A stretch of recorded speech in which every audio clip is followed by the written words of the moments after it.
Gandang araw mga kabakyar. Magluluto tayo ngayon ng paa ng manok na may kasamang ulo at leeg ng manok. Ia-adobo natin siya. I-marinate muna natin. Yan yung pang-marinate natin.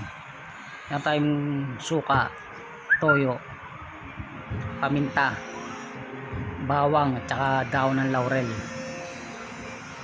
I-marinate muna natin siya ng kahit mga 2 oras lang para kumapit yung lasa hanggang sa loob ng paa at saka leeg ng manok, yung pampalasa natin. Yan, naglagay na ako ng toyo at saka suka, tapos bawang,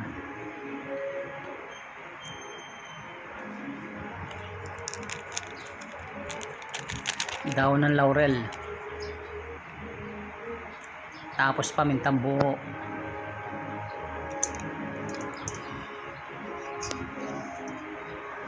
halu-haluin lang natin siya para mahalagyan lahat yung mga karne natin.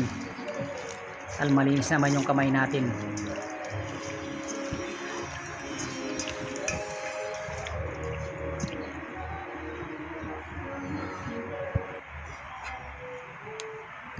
After ng 2 oras na pagkakamarinate, ipiprito muna natin yung ating mga manok natin na leeg at paa ng manok. Nakakatulong yan para mabawasan ng konti yung lansa niya, para mas maging mabango yung ating adobong paa at leeg ng manok.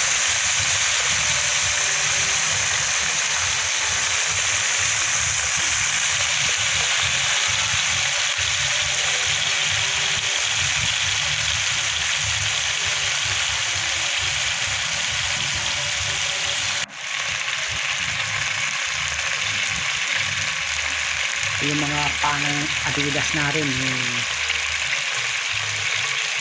iprito natin ng bahagya.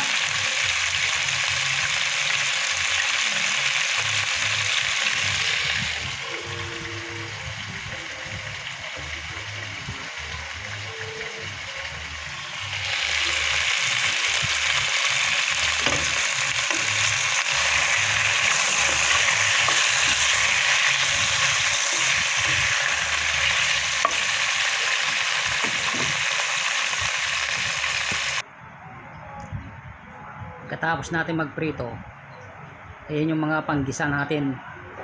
Meron tayong sibuyas, bawang, tsaka luya.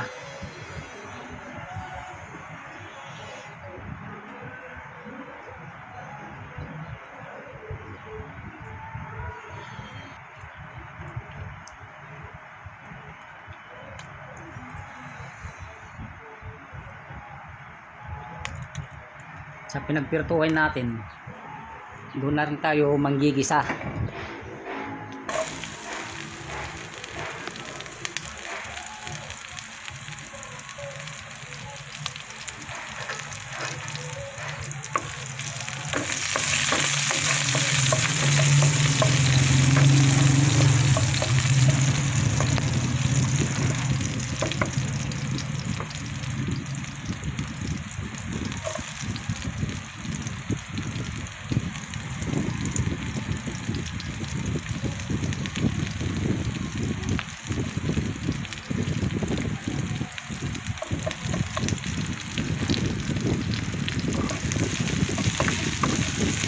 Hintayin lang natin lumabas yung aroma ng mga pampalasa natin na linagay.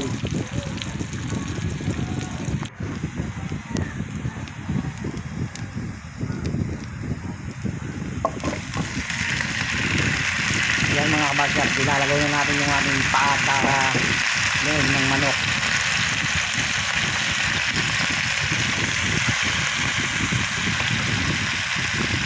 Gisahin pa natin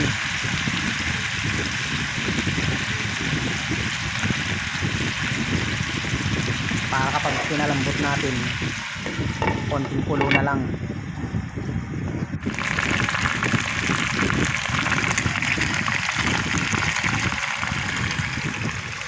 Tapos ilagay natin yung pinang-marinate natin.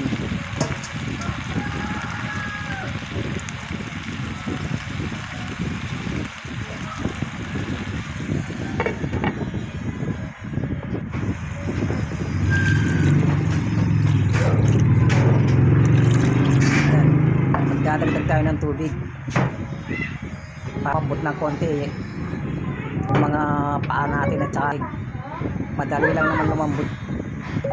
Bukas, mamaya may dapat may pasok ka mamaya. Kapag kumulo yan mga kabagard, okay na yung ating adobong leg ng manok.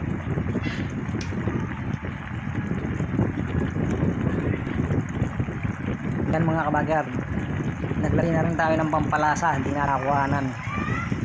Luto na yung ating adobong paa at leg ng.